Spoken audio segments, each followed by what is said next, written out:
The human brain gobbles up to 10 times more energy than the rest of the body, eating through 20% of our fuel intake on average when we're resting. Even in comatose patients who are said to be brain dead, the brain consumes only 2 to 3 times less energy. It's one of the great mysteries of human neuroscience. Why does an inactive organ continue to require so much power? A new study pins the answer to a tiny and secret fuel guzzler hiding within our neurons. When a brain cell passes a signal to another neuron, it does so via a synapse or a small gap between them. First, the presynaptic neuron sends a bunch of vesicles to the end of its tail, closest to the synapse. These vesicles then suck in neurotransmitters from within the neuron, acting sort of like envelopes that hold messages in need of being mailed.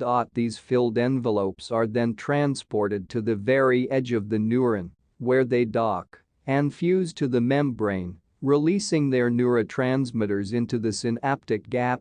Once here, these transmitters connect to receptors on the postsynaptic cell, thereby continuing the message. We already know that the steps in this fundamental process require a substantial amount of the brain's energy, especially when it comes to vesicle fusing. Nerve ends, terminals, closest to the synapse, cannot store sufficient energy molecules, which means they have to synthesize them on their own to conduct electrical messages in the brain.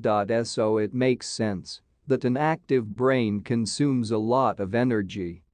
But what happens to this system when neural firing goes silent and the vesicle never docks to the membrane?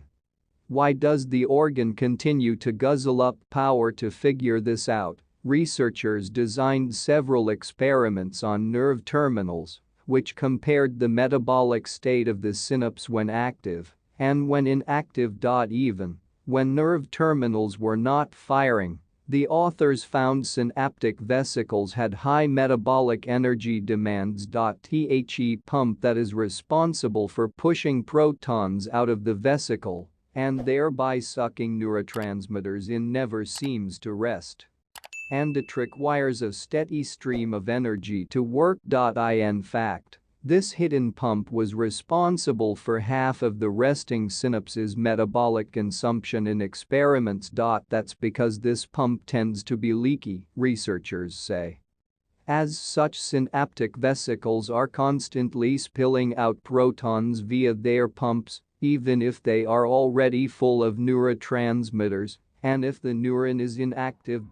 Given the vast number of synapses in the human brain and the presence of hundreds of SVs at each of these nerve terminals, this hidden metabolic cost of quickly returning synapses in a ready state comes at the cost of major presynaptic energy and fuel expenditure, likely contributing significantly to the brain's metabolic demands and metabolic vulnerability. The authors conclude. Further research is needed to glean how different types of neurons may be affected by such high metabolic burdens, because they might not all respond in the same way.